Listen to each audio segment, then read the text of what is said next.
your God power. Get everything you ever wanted and live the life of your dreams. The Master's Course. Copyright 2010 by Richard Lee McKim Jr. All rights reserved. Let the quest for knowing begin.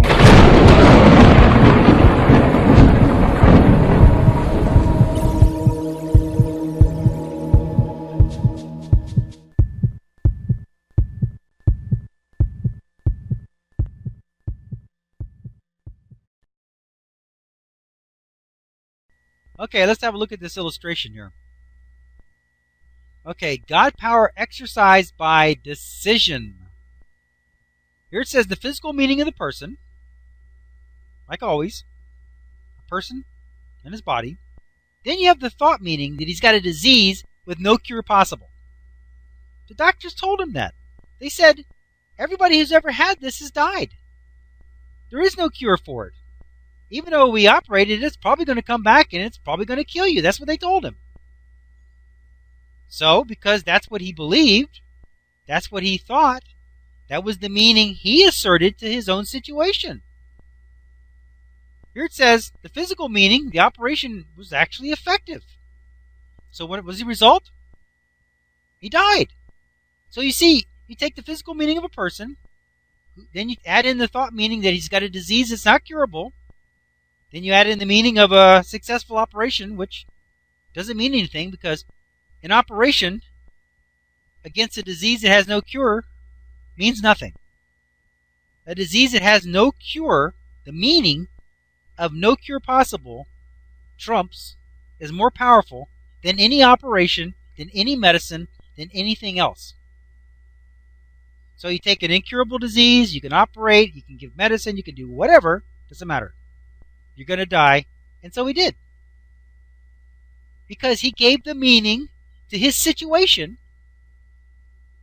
as being one he's going to die from. Now, the interesting thing about this example is in the example just before this one, the one where the guy gave the meaning to his disease, that his disease was incurable.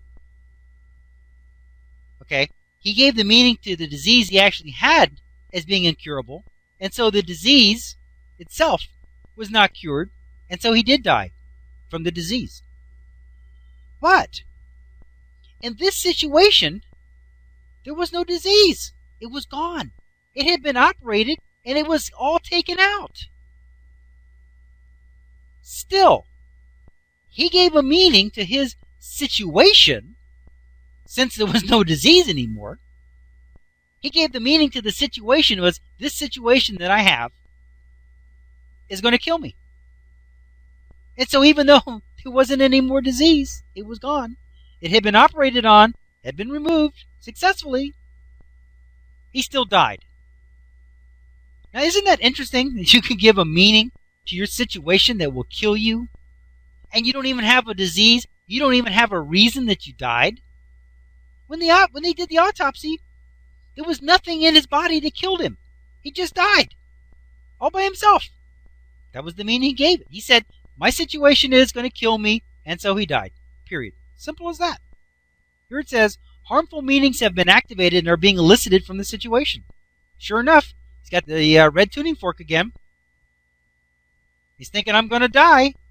And so look at all these red tuning forks all being activated. They're all vibrating. He's eliciting them.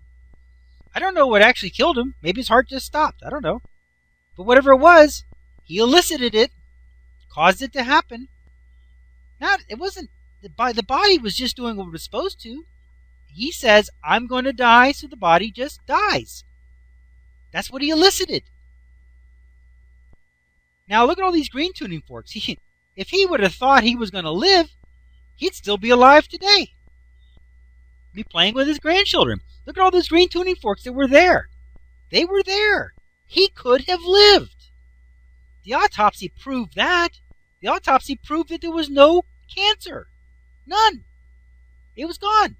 Yeah, he had a tiny piece of cancer, but when you watch the video, that's somewhere else. I don't know, it was somewhere else. But it wasn't in his throat. It wasn't the throat cancer. And the cancer he had was just a speck of it. And it didn't kill him. It probably could have been removed by another operation once they found it. He'd be alive. So we know he could have lived. There's green tuning forks there that are dormant, that are not being activated. Those are the ones that say, I'm going to live, I'm going to be cured, life is great. Didn't listen to them. They're quiet. They're not being activated. Only the negative ones. I'm going to die. It's all over. I'm done. And sure enough, that's what happened. That's what he elicited by the meaning that he gave his situation. Now, it wasn't the meaning he gave to disease, because the disease was gone. It had been removed. So it was the meaning he gave his situation.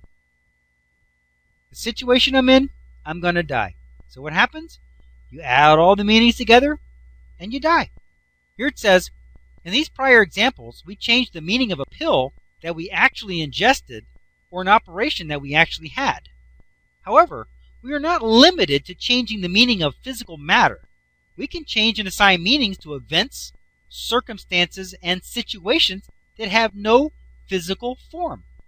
We just saw that in this prior example. He gave a meaning to a situation because there was no disease there. There was no physical form. He just gave, I'm going to die, meaning to his situation. His situation, which had no actual disease there. So there was no actual physical form for that meaning.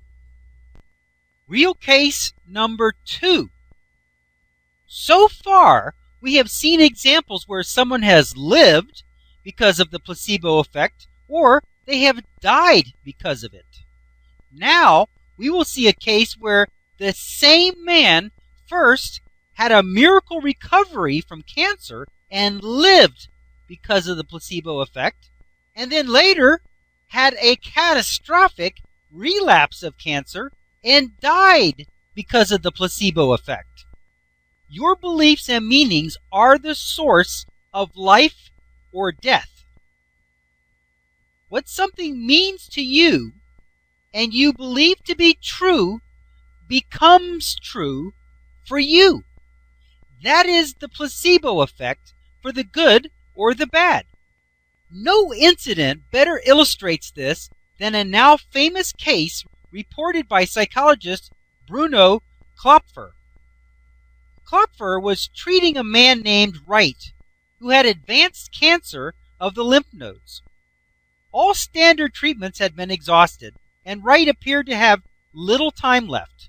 His neck, armpits, chest, abdomen, and groin were filled with tumors the size of oranges, and his spleen and liver were so enlarged that 2 quarts of milky fluid had to be drained out of his chest every day.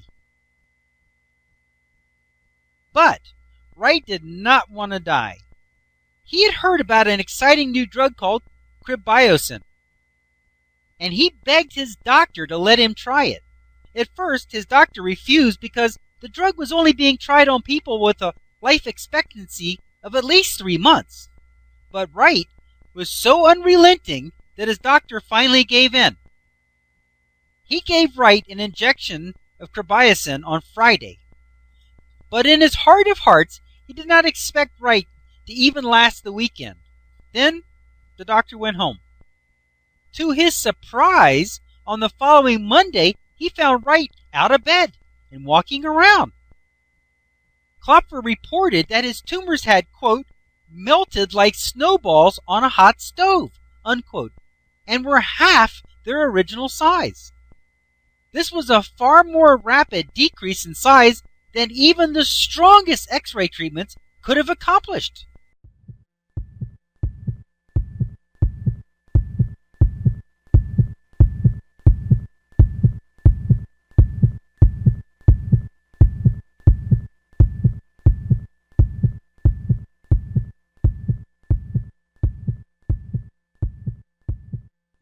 To continue, go to How to Use Your God Power, Chapter number 1, Segment number 8. Let your quest for knowing continue.